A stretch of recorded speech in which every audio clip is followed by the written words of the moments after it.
Half a century ago, we walked on another world. Those images are burned into our collective memory. The pristine white spacesuits, the stiff flag, and the boot prints pressed perfectly into the gray dust. But those images created a dangerous misconception. Planting a flag and surviving for a few hours is not a conquest. It is a temporary visit to an environment that takes weeks to reveal its true brutality.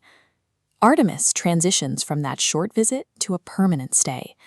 This shift introduces lethal hazards that didn't matter to the Apollo crews because they left before the environment could dismantle their equipment.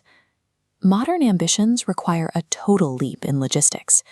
To establish a base, we're deploying heavy habitats and orbital refueling stations, relying on a supply chain stretching across 250,000 miles of space. The baseline at the lunar surface is a hard vacuum with no atmosphere to regulate heat. Surface temperatures swing from 260 degrees Fahrenheit in the sunlight to -300 degrees in the shadows. Colonizing such a world demands the absolute limit of human engineering.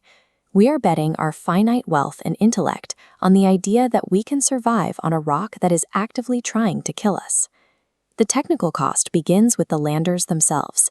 To transport the necessary tonnage for a base, vehicles like the SpaceX Starship must navigate the unique physics of landing a massive cylinder in a vacuum. This diagram shows plume-surface interaction. Without an atmosphere to buffer the thrust, engine exhaust accelerates the loose regolith directly. This creates a high-velocity spray of debris that sandblasts nearby equipment at hundreds of meters per second. Preventing this damage requires building hardened landing pads before any humans arrive. This demands autonomous robotic fleets capable of sintering the local soil into a stable surface, a multi-billion-dollar prerequisite for the first day of operations. That soil is the product of billions of years of meteorite impacts. Because there is no erosion from wind or water, every grain of regolith is a razor-sharp glass shard.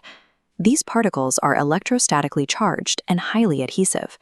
They act as a grinding paste inside mechanical seals and cause severe biological inflammation when inhaled into a pressurized cabin. Current mitigation strategies involve complex electrodynamic dust shields and suit-lock airlocks designed to leave contaminated gear outside the habitat entirely.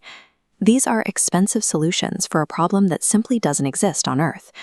Merely stepping outside requires a heavy, autonomous infrastructure that has never been tested at scale. Beyond the foreign atmosphere, the lunar surface is under constant bombardment from cosmic rays and solar radiation. This model illustrates albedo radiation. High-energy particles strike the ground and scatter